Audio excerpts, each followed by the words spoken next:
আসসালামু আলাইকুম বন্ধুরা। আপনারা জানেন গতকাল আমি গেছিলাম হচ্ছে আপনার পাঁচ বিবি না, এটা হচ্ছে জয়পুরহাট জেলা কালাই থানায়। কারণ হচ্ছে এই যে ঘাস, নতুন একটা জাতের ঘাস নিয়ে এসলাম। এটার ঘাসটার নাম আপনার হচ্ছে জার্মান হাইব্রিড ঘাস।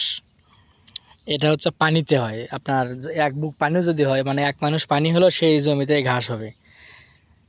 দেখেন এরকম বড় বড় করে কাটার কারণ হচ্ছে যে আমি এই জমিটাতে ঘাস গাড়বো। এই যে এই জায়গায় এখানে একটু ওই যে বলন লাগানো আছে, আর এখানে আপাতত এই জায়গাটা গাড়বো আমি হচ্ছে জাত উন্নয়ন করার জন্য, মানে যাতে এখান থেকে পরবর্তীতে আমি সংগ্রহ করতে পারি ঘাস।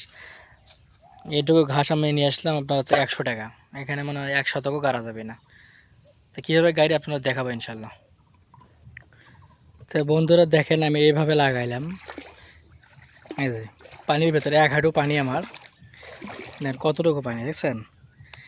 তারপরে এইভাবে লাগাইলাম জমি, এক মানুষ ফাঁক ফাঁক করে লাগালাম। অভিজ্ঞতা নাই, তারপরও চেষ্টা করতেছি যদি জাত উন্নয়ন করতে পারি। কারণ এটা এক বুক মানুষের, মানে এক মানুষ পানি যদি থাকে তারপরে তোর এই ঘাস হয়। তো এই ঘাস হয় কি না তা আপনাদেরকে অবশ্যই ইনশাল্লাহ দেখাবো। এই যে এভাবে গাড়লাম, জাত উন্নয়নের জন্য এইটুকু কিনে নিয়ে আসলাম কালাই থানা থেকে। তো সবাই দোয়া করবেন যাতে আমার এই নতুন জাতের ঘাসটা তৈরি করতে পারি। আর জাত উন্নয়ন হলে এই ঘাস পরে বিঘে বিঘে গাড়া যাবে। তো ভালো থাকবেন বন্ধুরা সবাই। আসসালামু আলাইকুম।